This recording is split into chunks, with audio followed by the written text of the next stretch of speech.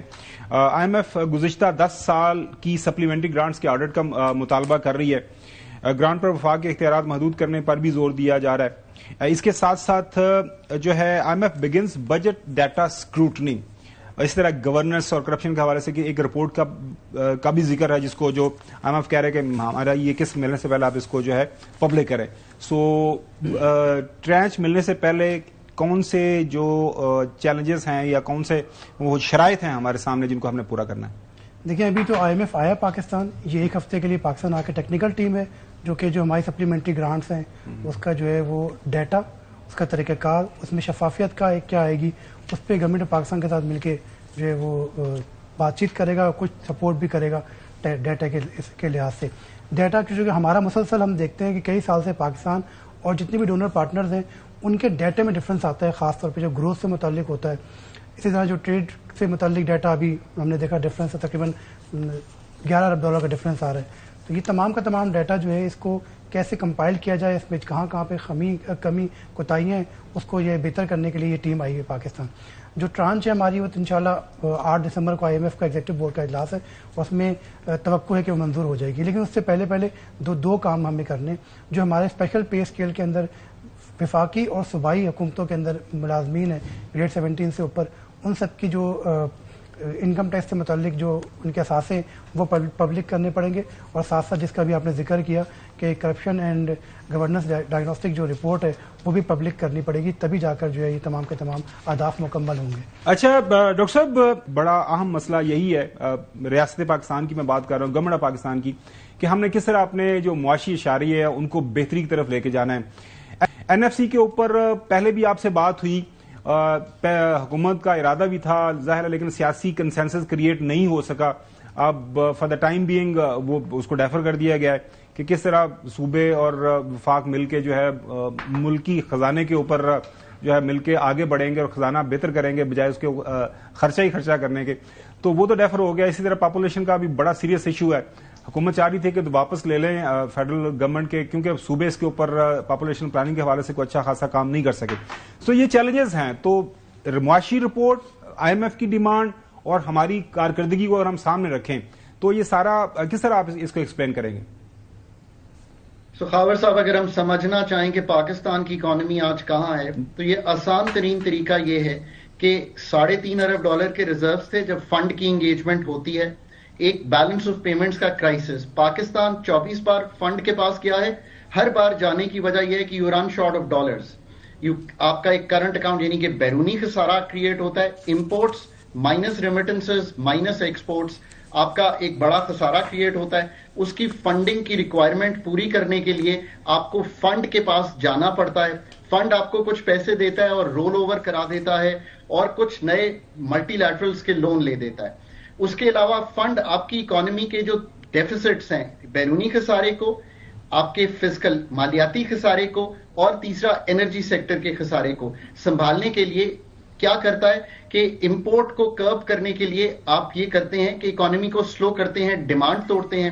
So demand توڑی گئی, پھر انفلیشن نیچے آنا شروع ہو جاتی ہے. انفلیشن کہیں 29% پہ تھی, آج 5-6-7% کے درمیان آ گئی ہے. قیمتوں کے بڑھنے کی شرح یعنی کہ. دوسری بات, مالیاتی خسارہ کم کرنے کے لیے آپ سب سے اچھے اینکر ہیں پاکستان کے, آپ پہ ہم 38.5% ٹیکس لگا دیتے ہیں.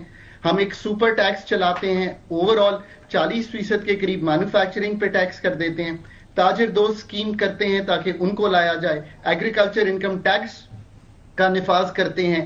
ہم اسی طرح پراپرٹی کی ٹیکسیشن کو بہتر کرنے کی کوشش کرتے ہیں, یعنی کہ ہیوی ہینڈڈ آن دا ٹیکسیشن تاکہ آپ کا مالیاتی خسارہ کم ہو. 7% کا مالیاتی خسارہ 5.5-6% کے قریب آنا شروع ہوتا ہے, پھر اس کو نیچے اور 5% پہ لے جایا جاتا ہے. کوشش یہ کی جاتی ہے کہ انرجی سیکٹر کی پرائسنگ یعنی کہ کاسٹ آف ریکوری کر کے, یعنی کہ پوری کاسٹ ریکور کر کے آپ سے, یعنی کہ انرجی چاہے وہ بجلی ہو, چاہے وہ گیس ہو, چاہے وہ پیٹرولیم سیکٹر ہو, جو خسارہ ہے وہاں پہ بھی کم کر دیا جائے. ان اے نٹ شیل دس از یور IMF انگیجمنٹ ود پاکستان. اس کے ساتھ ساتھ یہ کوشش کی جاتی ہے کہ غریبوں کو اگر آپ نے کسی طرح بھی پروٹیکٹ کرنا ہے تو جو 715 ارب کا ہمارا پروگرام ہے جس کو آپ انکم سپورٹ کہتے ہیں, اس کو بڑھاتے جائیں تاکہ آپ 10 ملین ہاؤس ہولڈز تک پہنچ سکیں. اسی پورے پیراہے میں یہ پرائیویٹائزیشن کو آگے لے کر جانا, جیسے نظامی کہہ رہے تھے, کچھ آپ کوشش کرتے ہیں transparency in the system create کرنے کی, اس میں آپ اثاثے ظاہر کرنا. پھر ایک گورننس کی رپورٹ پوری پاکستان پہ ایک ٹی اے مشن آیا, انہوں نے کہا نہیں ہم گورننس کو بھی دیکھتے ہیں. حالانکہ آئی تھنک فنڈ کو گورننس میں نہیں جانا چاہیے, because fund is a doctor of the ICU. Pakistan کی اکانومی میکرو سٹیبل, اس کا مطلب یہ ہے کہ IMF نے ICU سے نکال کر اکانومی کو آپریشن ٹیبل پر لے آئے ہیں. جس سے آپ کے پاس وقت اور سپیس ہے. ایک نادر موقع ہے. 24 بار اگر آئی سی یو کے ڈاکٹر کے پاس گئے ہیں اور وہ پھر آپ کو سٹیبلائز کر لایا ہے, so what do you do? You correct your imbalances not through یہ pricing changes but by doing the surgery that is required. Pakistan کو ہر دفعہ یہ مشکل رہی ہے کہ وہ جو سرجیکل ٹریٹمنٹ ہم نے خود کرنا ہے اس وقت اور سپیس میں, اور اس وقت تو خاور صاحب اگر آپ سیناریو دیکھیں, امریکہ پورا کے ایس اے, مڈل ایسٹ, چائنا, آپ ان سب کے ساتھ دیکھیں تو relationship has never been that good. So یہ ایک اور ٹیل ونڈ ملی ہے. سو پرائیویٹائزیشن, انرجی سیکٹر, ایک براڈ بیس ٹیکسیشن, بیکاز ایک بڑی ہیوی پرائس پے کر رہی ہے اس وقت اکانومی, یعنی کہ اکانومی کو آپ نے ایک طرح سے کنجیشن موڈ میں لے آئے ہیں, یعنی کہ ایک طرح سے سٹیبل کر دیا ہے. بٹ نئی مینوفیکچرنگ, اگر آپ آج کوئی کارخانہ لگاتے ہیں اور اس میں سے اپنا ڈیویڈنڈ کے تھرو پیسے نکالتے ہیں تو آپ پہ 60% ٹیکس ہے. سو یہ بھی آپ نے ایک پرائز پے کی ہے. آئی تھنک فنڈ سے یہ چیزیں اب نیگوشیٹ کرنی چاہیے. تو جیسے کہ ابھی کئی رپورٹس میں آپ نے دیکھا کہ انفلیشن اس لیے بڑھ رہی ہے کہ جو آپ کی سپلائی سائڈ کنسٹرینٹ ہے وہ تو ٹوٹا نہیں ہے, آپ نے ڈیمانڈ کو کم کر کے ضرور انفلیشن کو قابو پا لیا ہے, امپورٹس کو بھی کم کر کے, بٹ جو آپ کی سپلائی سائڈ کنسٹرینٹ ہے وہ اپنی جگہ کھڑی ہوئی ہے, جس کو پیداواری صلاحیت آف دی اکانومی کہتے ہیں. اگر یہ سب چیزیں کر لیں گے تو پھر یہ جو آخری بات آپ نے کی کہ ڈیٹ کیوں بڑھ رہا ہے, بہت سمپلی ڈیٹ کیا چیز ہے؟ آپ نے پورا کمایا, فیڈرل گورنمنٹ نے, آپ نے پورا خرچ کیا. اگر 8,700 ارب کا گیپ ہے تو آپ سمجھے میں خاور گورنمنٹ کے پاس گیا ہوں اور اسے کہوں کہ میں حکومت پاکستان ہوں, مجھے آپ 8,400 یا 700 ارب روپیہ دیجئے تاکہ میں اپنی ڈیفیسٹ فائنینسنگ کر سکوں. وہ میرا نیا قرضہ کھڑا ہو جاتا ہے. یہ تو ایک ڈیٹ ہے. ایک کوازی فسکل ڈیٹ ہے, وہ کیا ہے؟ 2500 ارب ایل این جی سیکٹر میں کھڑا ہوا ہے, تقریباً 1700 ارب کھڑا ہوا ہے کس پہ؟ الیکٹریسٹی سیکٹر میں. یہ بھی پیبلز ہیں, یہ کوازی فسکل ڈیٹ ہے. پھر ایک ذکر ہوا کہ وہ کہہ رہے ہیں کہ یار ہم آپ کی دیکھنا چاہتے ہیں کہ آپ نے یہ جو گارنٹیز کی ہوئی ہیں ہم ان کا جائزہ لیں کہ یہ کہاں کھڑی ہیں. یہ وہ گارنٹیز ہیں جو حکومت کھڑی کرتی ہے کہ پی آئی اے قرضہ لے لے, S N G P L قرضہ لے لے, بہت سی اور گارنٹیز ویٹ پروکیورمنٹ کی کھڑی ہوتی ہیں, ریلویز کو سی ڈی ایلز دیتے ہیں, کیش ڈیولپمنٹ لونز ہیں. سو اس کا ایک اوور آل جائزہ لیں. Expenditure side of the budget I think بہت کام مانگتی ہے, جس میں بالکل صحیح بہت کچھ کرنے کی ضرورت ہے. چودھری غلام حسین صاحب سوال کر لیجیے گا. چودھری صاحب آپ کے پاس ہمیشہ آپ کے لیے بڑا ایک مشکل سا اوکھا سا سوال ہوتا ہے. چودھری صاحب. نہیں تو آپ مجھے خاور صاحب اور نجیب صاحب یہ فرما دیں, یہ انہوں نے کہاں سے انفلیشن کے قابو کرنے کے فگرز لیے ہیں؟ ہمیں تو جو بندہ مل رہا ہے وہ 3 باتیں کر رہا ہے کہ مہنگائی جو ہے آسمان سے باتیں کرے یا چیزیں کسی قیمت پر اویلیبل نہیں ہے. نمبر 2, جو فیصلہ آباد, جو سیالکوٹ, گجرانوالا, لاہور, کراچی, جدھر جدھر بڑی چھوٹی انڈسٹری ہے وہ ساری بند ہو رہی ہے یا لوگ بیچ کے اور بند کر کے ملک سے باہر جا رہے ہیں. اور پراپرٹی کا کاروبار جو اس کا بٹھا بیٹھ گیا, جو پراپرٹی 1 کروڑ 50 لاکھ کا پلاٹ تھا وہ کوئی 50 لاکھ میں نہیں لے رہا اور گاگ نہیں مارکیٹ میں. اور یہ ایک بہت بڑا ادارہ ہے, معزز ادارہ ہے, وہاں 250 رجسٹریاں روز ہوتی تھی, وہاں 12 نہیں ہوتی.